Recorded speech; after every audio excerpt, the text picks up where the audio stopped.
Hello, everybody. Welcome to Art and Tech for a Better World. Today, we call this space the AI Art Challenge. And today, we have here Camila Beltramone, Patrick McKendry, and Jose Luis Beltramone.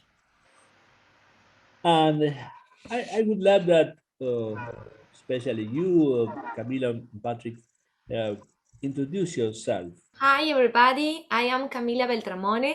I am a lyric singer and a music professor in the university. I live in Buenos Aires. I studied a bachelor degree in choral conducting and a degree as a music professor from the University Nacional of La Plata here in Argentina. Actually, I'm studying a Master of Artistic Education from the National University of Rosario, and I am very happy to talk with you about AI and arts. Okay, thank you very much. Hey, Pat, can you introduce yourself? Yes, my name is Patrick McKendry. You could call me Pat. So I am an actor, writer, and podcast producer based in New York City. So I act in both theater and film, and I've produced podcasts related to how technology is impacting the ways in which we communicate and build relationships with one another. I'm very interested in using theater and film and media to explore the ways in which how social media affects our ways of being. So I'm also a writer too. I most recently wrote a musical called The Startup, which explores how big tech is influencing just the way in which we live our lives. So that show is currently in development. And yeah, I got my master's in theater from Villanova University. So very happy to be here to be talking about two things that I'm very passionate about, AI and art. Oh, thank you very much. Okay, um, we are in a non-stop exploration about the implication of AI in human life. Uh, Last year, we were working with Teodora Bavkovic about this relationship with kids, and now we are working about AI and art, and that is the focus of this work. So we have here our very known colleague and friend Jose Luis Beltramone. Do you want to introduce us to this activity, please? Sure, Alfredo, thank you very much. Happy to be again here with you, having this very interesting speech with so nice people. I'm an electronic engineer. Now I data scientist since a few years now, and also an art consumer. I love music, theater, and paintings. We had also a nice conversation about the conclusion of unfinished Schubert Eighth Symphony in B minor by a tandem work of composer Lucas Cantor and a Huawei AI-powered mobile phone with Camila, where she shared her point of view on the ethics around originality and authorship of pieces of art created. That's very clear. Yeah, and the first question I we thought for Patrick now. Patrick, you are in music and in acting. Let me ask you this: in a hypothetical situation of a novel or theater piece composed by an AI algorithm, does it make sense to talk about authorship or intellectual rights? What do you think about? This is a really good question. I think, yes, I think that whoever is behind designing the AI that is creating the compositions or the music or whatever art is being presented should have some sort of credit with the product that's being implemented. I think that just the concept of AI creating music is something that I personally have mixed feelings about, because I feel like music is such a human endeavor. It's so rooted in humanity. So, but with music that is produced using artificial intelligence, I think that whoever is creating those algorithms that is making that possible, I think should absolutely deserve credit. Okay, so I'm thinking that they are the creators. Yeah. I think whoever's having a hand even if the music is created using artificial intelligence, whoever's putting that into motion should deserve at least some of the credit for creating that music. Camila, as an artist, do you try to sync with your audience to make the moment kind of both ways? So, do you imagine a machine adjusting or tweaking the execution of a piece of music to match audience mood? Would you that be ethical? What do you think about? Oh, okay. As an artist, every time I have the opportunity to perform music on stage, I seek to connect with the audience, observing their expressions while I sing, looking for general expectation or surprises due to change in what they are watching. I used to say that in each concert, I bring a proposal for the interpretation of the music, but that the meaning of the work is finished during the exchange with those who went to listen, who are moved by what they are here and participate with their feedback, expressions, their gestures, their applause, etc. And those people who come to listen to the concert all arrive with different moods, with unique life experience, which make the song having a special meaning for each one of them. These individual meanings comprise the global meaning of the piece, but do not lose their particular identity. So I think it would be very interesting to think of a musical show where an AI agent maps the emotion of the public and out of it create an image or adjust the lighting of the scenes. It would be fascinating for me if the AI agent also participated in the musical show as one more participant or as another artist. Why not? Now, I would not like to think of a show where the AI agents guide us all to a particular state of mind or induce us to sing or feel a unique possible interpretation of the piece. It would not seem ethical to me that AI would condition our way of thinking or feeling music because art is precisely a space where all particularities are legitimate and we can express ourselves with freedom. Okay, we know that we as art consumers, we are all know there are many factors that are affecting, interacting between the musician or actors and the audience. This situation make the unique situation in each occasion. No? I want to resume in this and probably make an unexpected question to you both that is what is the limit that we want to say up till up here AI, but we can help a lot of us, but which remains the human part. If you want to talk it in this next part, but what I want to say is, what do you think about which is the human part to be not invaded but the AI? Is it clear? It is very confused with the question, probably. Um, if there is something that technology has allowed us to see, is that it's only a matter of time. Research and development will make those things that we can imagine real sooner or later. in this sense, I think it's very likely that in a short time we will find AI participant in all the moments of the creative process, including station. And I think that it will also happen because our cultural logic are changes by incorporating AI into our daily lives.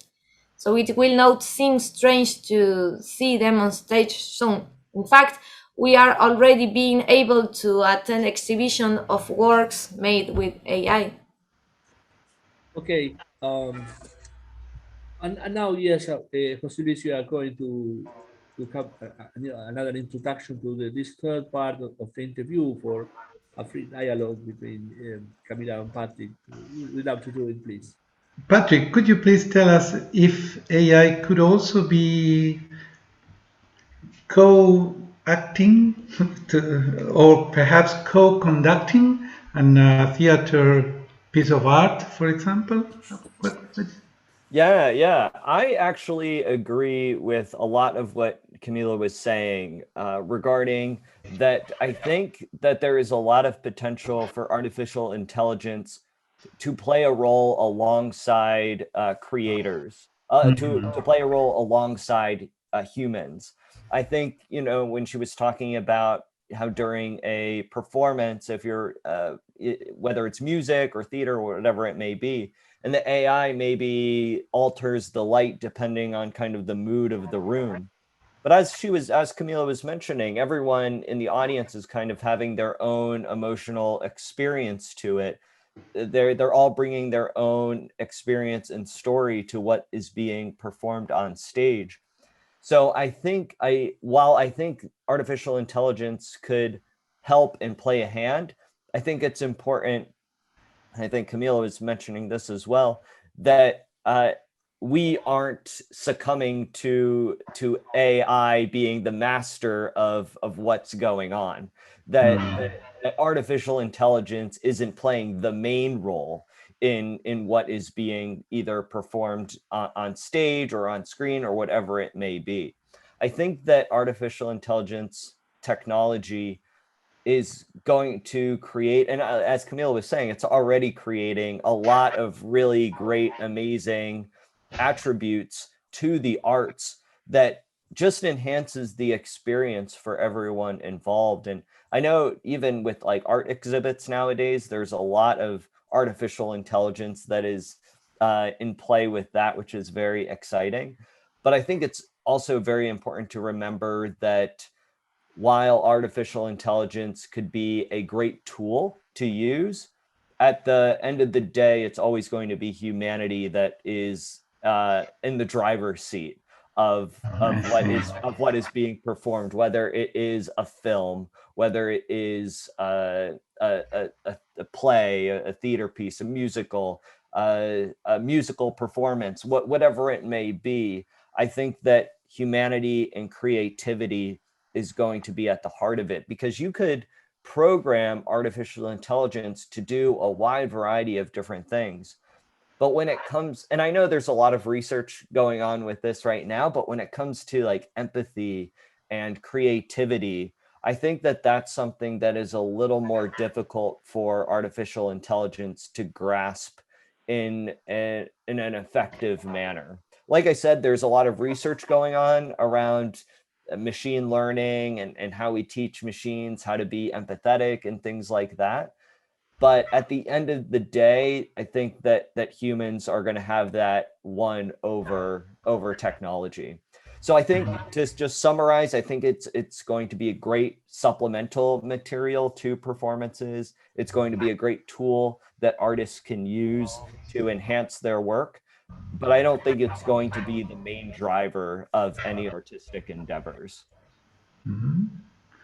Okay, and my final question for you both is, in your respective communities, do you think there is a difference in the way your communities, your artistic communities, are allowing technology to be incorporated or to advance on the artistic process?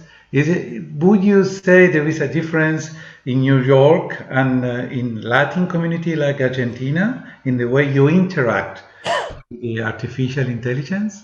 I still need to go to Argentina. I've never been to Argentina before. So I can't necessarily speak to, and obviously Camila would be able to speak more to, kind of the cultural impact of artificial intelligence and technology there.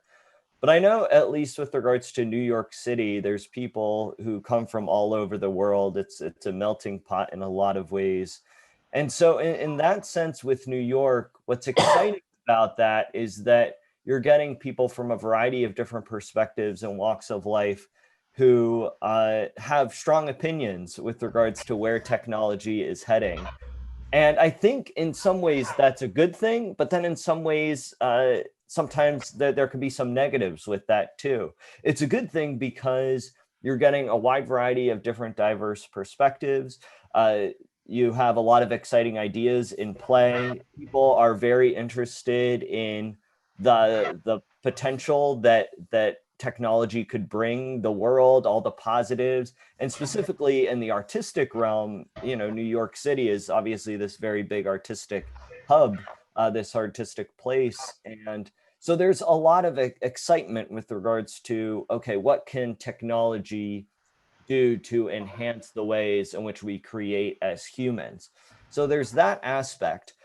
But I think because New York City is one of the largest cities in the world, and there's people from all over the world who come here, there's there's this excitement about where technology is going. But I think in that excitement, sometimes it's difficult for people to remain grounded, for people to remember, okay, what's truly important in this world? Well, it's the relationships that we have with one another. It's the experiences that we share with one another, whether it's with our family or our close friends. New York City, everyone is very, I shouldn't say everyone, but there is a big focus on career ambitions and just always just like looking ahead. That I think in New York, as those of you know who have been to New York, it's a very fast-paced city. People are always running, from point A to point B, always have a destination in mind. And so because of that, I think that people just forget the importance of slowing down and of really being present and being in the moment. It's a big reason why I got involved in acting, is because what's required of it is being present and being in the moment. So I think that that's something that I think New York culturally needs to work on, or and I don't know if that will ever change, because New York, at least as far as I know, has always been very fast paced. But that might be something I'd be interested, Camila, in hearing your thoughts, that might be something that's more appreciated in Argentina. So that's just kind of my initial take on your question, Jose Luis. Thank you very much, Patrick. Camila? In Argentina and Latin America, art with AI is a topic that is emerging little by little. I think it's that it will also happen because our cultural logic are changes by incorporating AI into our daily lives. So it will not seem strange to see demonstration. In fact, we are already being able to extend an exhibition of works with AI in the world. I think AI is a form of art that accounts for central cultural changes that are taking place in our Western society, as you say, Patrick. We are on the way to new form of artistic productions, as long as new technologies give rise to the possibility of writing music and consolidating musical language. AI today broadens the horizons of what is possible. An artist today, we have the privilege to be part of the beginning of change. Okay, thank you very much, both. I have a question, if that's okay, for Camila, based on what you were saying. Do you think that artificial intelligence and do you think artificial intelligence is enhancing the culture of Argentina, or do you think that it's threatening the culture of Argentina, or both in some ways? It's a difficult question. I think it's in both ways. It's a threat somehow, but the interesting outcome would be how the culture or the society reacts to that threat and steers a little bit uh, the social preferences or taste that are the result of these threats, because there is a threat, there will be a reaction to that threat. Yeah, I was just gonna say that's a really good point, Jose Luis, that a lot of it is based on how we react to it, how we react to the new technologies that are coming about. Are we going to use them for good, or our society is going to use them for not so good? That's a really good point, that I think it really just depends on how we respond as humans. I like that. So I want to say some words about this. It's very interesting that Patrick is describing New York City as a place where people is running all time. Um, Buenos Aires is very similar in that point. I think a low conscience about the effects, a low conscience about um, what we need to learn about technology is not only to how to use technology, we need to learn how to use it in a healthy way. And about that, I think we have to work a lot, uh, making a summarizing what you ask. But I think that all we are doing to go not against technology, but to think about technology, how to use it. And that is the real mission of Art and Tech for a Better World. I think we have to, here in Argentina, we have a lot to preach about this. Yeah, I don't think I have another question, but to go off what you said, that's why I love the work that all of you are doing with Art and Tech for a Better World, because I think so much of the work that we're doing in this journey we're on together is not saying that technology is bad, as you were mentioning. It's it's just more so educating people on what, just to think about technology, to think about how they're using it, to make sure that they're using it in a healthy way. And Art and Tech for a Better World is doing that. They're educating people through the articles that you have on the website, through these interviews that you're doing. And that's something that I'm trying to do through my art, through my work as an actor and writer, is I really believe that through creativity and through storytelling, we're able to reach an audience of people and really allow them to think about these things, to think about how they're using technology. So I was so honored to be here today and to speak with all of you. And it's important work that we're doing, and we're gonna keep fighting the fight. Okay, I will have to say that what Art and Tech for a Better World want is to propose to think together. That is, I think, the point, because we all are learning. Okay, I am so thankful to you, Trip, for this presentation here. I not only want to summarize all what we say that uh, follow us and keep on think together about technology. That is my final words. Please help us to think together. Have a great day. All right, thank you. Thank you, Alfredo. Bye bye, Camila. Bye bye.